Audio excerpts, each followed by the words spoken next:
मंच पर उपस्थित सभी बुद्धिजीवियों को भी जय भीम। मुझसे पहले सभी वक्ताओं ने जो है काफ़ी अच्छे विचार व्यक्त किए और मेरा विचार है कि ज़्यादातर वक्ताओं ने केवल समाज पर ही, गरीबों पर ही जिम्मेदारी डाल दी कि वो जागरूक बने और अपने वोट का सही इस्तेमाल करें। जबकि मेरा थोड़ा सा मत भिन्न है बिल्कुल एकदम, कि जो गरीब आदमी है वो जागरूक होके भी जाएगा कहाँ। उसके लिए तो कुछ पिंजरे ऐसे लगे हुए हैं कि वो उसने उन्हीं पिंजरों में जाके जो है इकट्ठा होना है। या तो आप कांग्रेस कह लीजिए, बीजेपी कह लीजिए, या समाजवादी पार्टी हो, बीएसपी हो, कुछ भी हो, मतलब वो इन पार्टियों के द्वारा खड़े किए हुए जो भी उम्मीदवार हैं उन्हीं के वोट देगा। उसके अलावा उसके पास कोई ऑप्शन दूसरा नहीं होता है। तो लोकतंत्र का मतलब ये नहीं है कि 4-5 आदमी जो हमारे सामने खड़े हैं उन्हीं में से हम किसी को एक को चुन लें। लोकतंत्र का मतलब तो ये है कि हम अपना उम्मीदवार खड़ा करें और उसको वोट दें, तो वो भी जो है लोकतांत्रिक शक्ति उसको मिलनी चाहिए।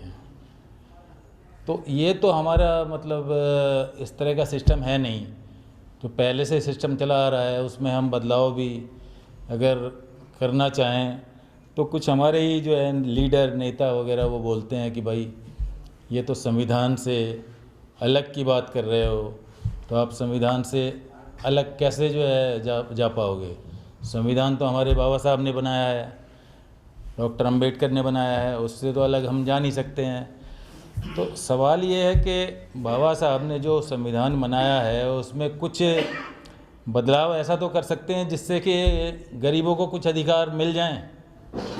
अभी गरीबों को ना कहीं पर हिस्सेदारी है ही नहीं, ना ज़मीन में है हिस्सेदारी, ना मीडिया में है, ना न्यायपालिका में है, और ना आपकी विधायिका में है, संसद में है।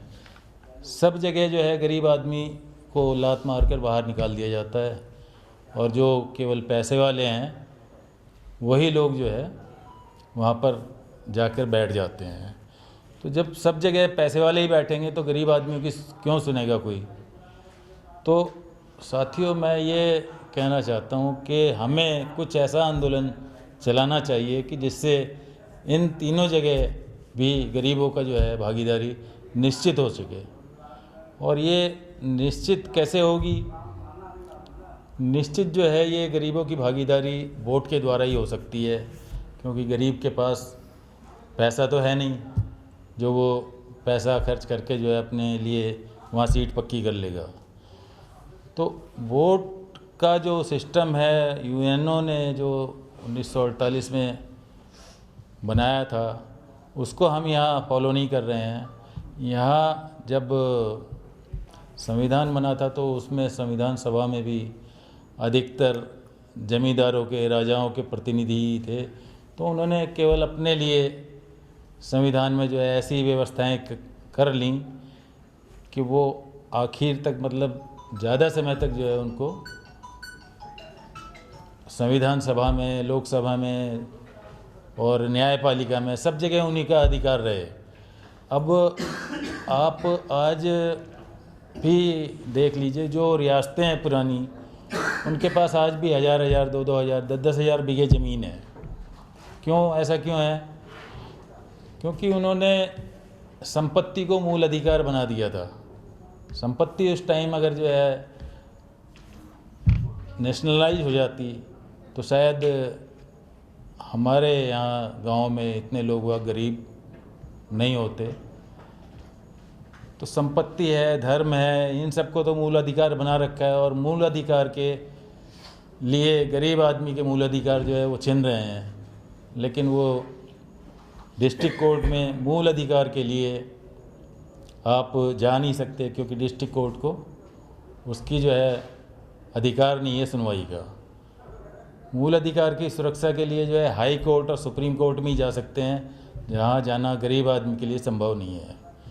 तो मैं तो बदलाव के लिए केवल एक ही लाइन कहना चाहता हूँ, इस पर आप लोग विचार कीजिए बहुत गहराई से कि हमें जो वोट का अधिकार है उसको अधिकार के लिए right to recast my vote by mobile होना चाहिए।